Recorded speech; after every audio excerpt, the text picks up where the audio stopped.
Olá!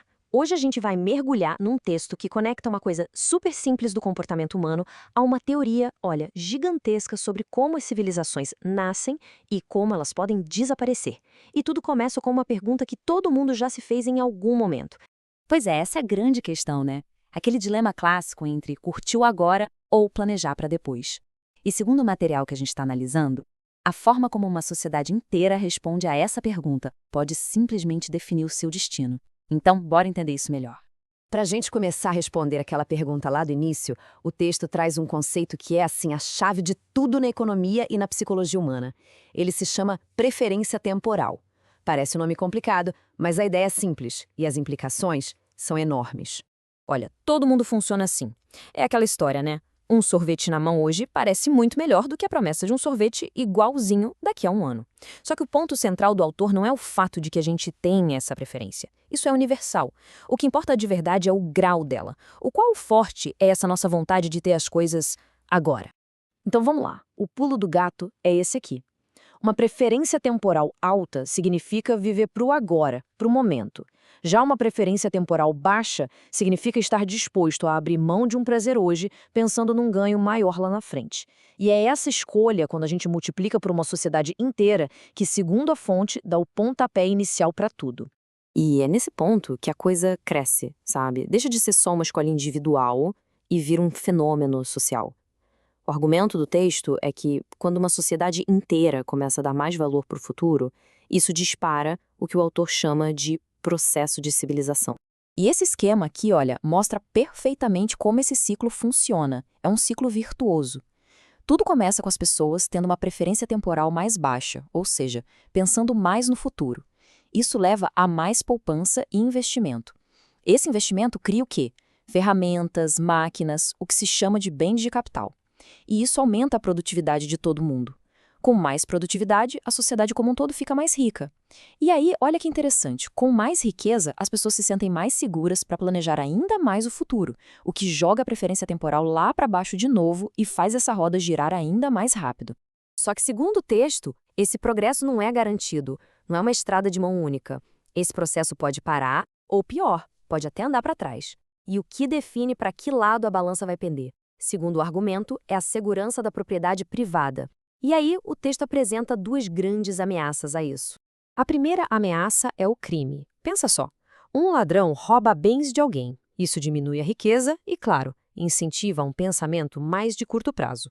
Só que o texto faz um ponto importante. O crime é visto por todo mundo como algo ilegítimo, errado. As vítimas podem se defender, e depois que a tempestade passa, o processo de construção de futuro pode recomeçar.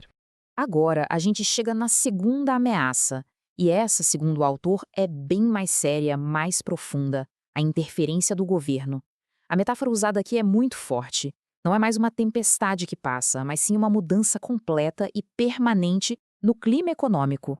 A diferença fundamental que o texto aponta é a seguinte: enquanto o crime é uma coisa que acontece de vez em quando, ações do governo como impostos e regulamentações são contínuas e, mais importante, são vistas como legítimas. E o efeito disso é que elas diminuem de forma sistemática o retorno que se espera de qualquer investimento futuro. Pensa bem, se alguém sabe que uma parte do que for ganhar no futuro vai ser tirada de forma constante, qual o incentivo para planejar a longo prazo?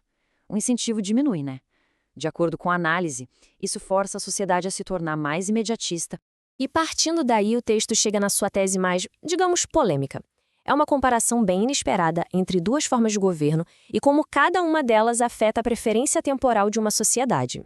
Ok, essa tabela aqui é o coração do argumento. O que o texto diz é o seguinte: um monarca se vê como o dono privado do reino. Por isso, ele tem um interesse pessoal e de longo prazo em preservar e até aumentar o valor daquilo tudo. Afinal, é a herança da família dele. Ele não vai querer esgotar os recursos. Do outro lado, um governante eleito democraticamente é visto como um zelador temporário. Ele não é o dono do país.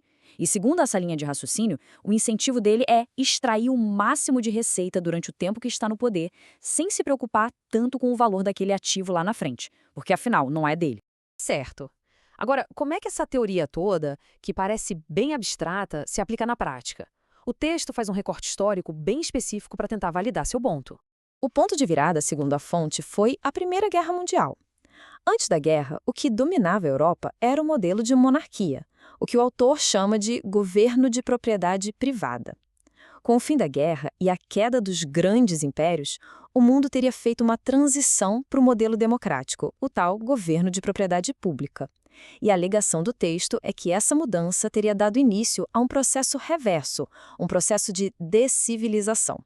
E para sustentar essa ideia, o autor aponta uma série de coisas que aconteceram ao longo do século XX. Ele argumenta que esses fenômenos são consequências diretas e previsíveis daquela troca do modelo de dono de longo prazo pelo modelo de zelador de curto prazo. Ele cita, por exemplo, a explosão dos impostos e da dívida pública, a inflação se tornando algo constante e até a própria natureza das guerras, que deixaram de ser por territórios limitados e viraram guerras totais, ideológicas. E para fechar, o material deixa a gente com essa frase que resume bem a ideia toda. A tese central é que a civilização não seria fruto da ação do Estado, mas sim da capacidade das pessoas de planejar, de poupar e de terem a segurança de que vão poder colher os frutos do seu trabalho no futuro. É uma ideia bem provocadora, né? Que basicamente reposiciona toda a nossa forma de pensar sobre a relação entre tempo, propriedade e o avanço da sociedade.